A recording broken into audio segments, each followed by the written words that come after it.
In the gleaming heart of Seoul, where skyscrapers pierced the sky like triumphant spears, a man stood atop the world he had built. His name was Chung Ju-yung, and on this day in 1967, he watched as the first Hyundai car rolled off the assembly line, a symbol of impossible dreams turned real. But as the cheers echoed around him, his mind drifted back to a dirt-poor village in what is now North Korea, where a hungry boy once stared at the stars, wondering if he'd ever escape the chains of poverty.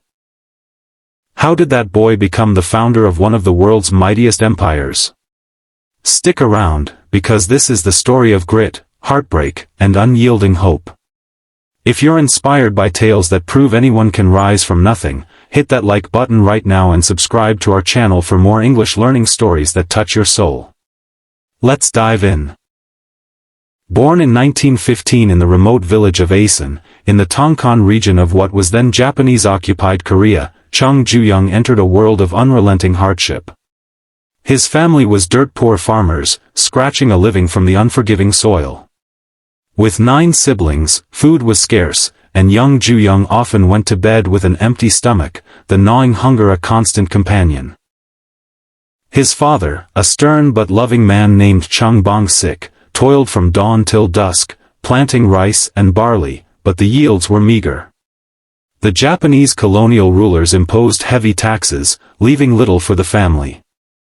Ju-young's mother, Han Song-sil, was the quiet glue holding them together, mending clothes by candlelight and sharing stories of better days to keep spirits high.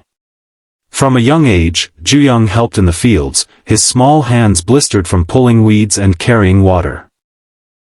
But even as a child, he dreamed bigger. "Why must we suffer like this?" he'd whisper to himself under the thatched roof of their humble home. School was a luxury they couldn't afford beyond the basics, so Ju-young's education was cut short. Yet, his mind was sharp, absorbing lessons from the world around him, the resilience of the earth, the cruelty of fate, and the spark of ambition that refused to die. At 16, driven by desperation and a burning desire for more, Ju-yung made a fateful decision. One crisp autumn night in 1931, he slipped away from home with nothing but a few coins and the clothes on his back. His heart pounded as he trudged through the darkness, leaving behind the only life he knew. He headed south, crossing into what would become South Korea, evading patrols and surviving on wild berries and the kindness of strangers. The journey was perilous, hunger clawed at him, and loneliness threatened to break his spirit. He imagined his mother's worried face, his father's disappointed sigh, but he pressed on. "I will make something of myself," he vowed silently. Arriving in Seoul, the bustling city overwhelmed him, trams clanging, merchants shouting, buildings taller than any tree back home. But opportunities were slim for a penniless runaway. He took whatever work he could find, laboring at construction sites, delivering goods on a rickety bicycle, even working as a dockhand unloading ships. Each job was backbreaking, paying pennies, but Ju-yung saved every bit, his eyes always scanning for a way up. Tragedy struck when his father tracked him down and dragged him back home, insisting family duty came first. Ju-young's dreams shattered like glass. Back in the village, the monotony of farm life suffocated him. He tried to settle, helping with the harvest, but the fire inside wouldn't extinguish. Twice more he ran away, each time facing capture and return, the shame weighing heavier. On his third escape, at 18, he succeeded. This time, he went further, determined not to look back. He found work as a bookkeeper at a rice mill in Incheon, where his quick mind with numbers earned him respect. The owner, an elderly man with a kind heart, noticed Ju-young's diligence and promoted him. For the first time, Ju-yung tasted stability, a small salary, a roof over his head. But war loomed. World War II erupted, and Korea was thrust into chaos under Japanese rule. Resources were scarce, and the rice mill struggled. In 1940, Ju-yung seized a chance. He bought the mill when the owner retired, scraping together loans from friends. At 25, he was a business owner, but success was fleeting. A fire razed the mill to the ground, leaving him in ruins. Devastated, Ju-yung stood amid the ashes, tears streaming down his face. Is this the end? He wondered, the weight of failure crushing him. But from the embers rose resolve. He rebuilt, borrowing more, working tirelessly. The mill thrived briefly, but then the Japanese authorities confiscated it for the war effort. Heartbroken yet unbroken, Ju-yung pivoted. Post-war Korea was a land of devastation. The Japanese surrender in 1945 brought liberation but also division. North and South Korea emerged, tensions simmering. Ju-yung, now in Seoul, saw opportunity in the ruins. He started an auto repair shop in 1946, calling it A-Do Service. Cars were rare, mostly leftover military vehicles, but he learned fast, tinkering with engines under dim lights. His hands, calloused from years of labor, became skilled at fixing what others deemed broken. Customers came, soldiers, merchants, anyone with a vehicle. Ju-young's reputation grew for honest work and fair prices. He married Lee Young-hwa, a supportive woman who shared his dreams, and they started a family. But life threw more curveballs. The Korean War exploded in 1950, turning Seoul into a battlefield. Bombs fell, buildings crumbled, and Ju-young's shop was destroyed. Fleeing with his young family, he carried his infant son on his back through war-torn streets, fear gripping his heart. Will we survive this? He thought, holding his wife's hand tightly. They sought refuge in Busan, where Ju-young repaired trucks for the U.S. military. The work was grueling, but it paid well, and he saved every one. When the war ended in 1953, Korea lay in ashes, but Ju-young returned to Seoul with capital and vision.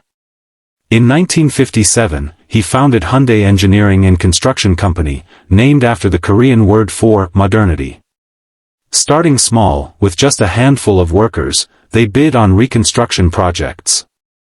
The first big break came with a contract to build a bridge over the Han River. Skeptics laughed, a poor boy building infrastructure. But Ju-young poured his soul into it. Workers toiled day and night, facing floods and shortages. Ju-young led by example, sleeping on site, sharing meals with his team. When funds ran low, he mortgaged everything, risking ruin. His wife worried, pacing at home with their growing children, but she believed in him. The bridge stood tall, a symbol of rebirth. More contracts followed, roads, dams, power plants. Hyundai grew, employing thousands. But success bred envy. Corrupt officials demanded bribes, competitors undercut bids.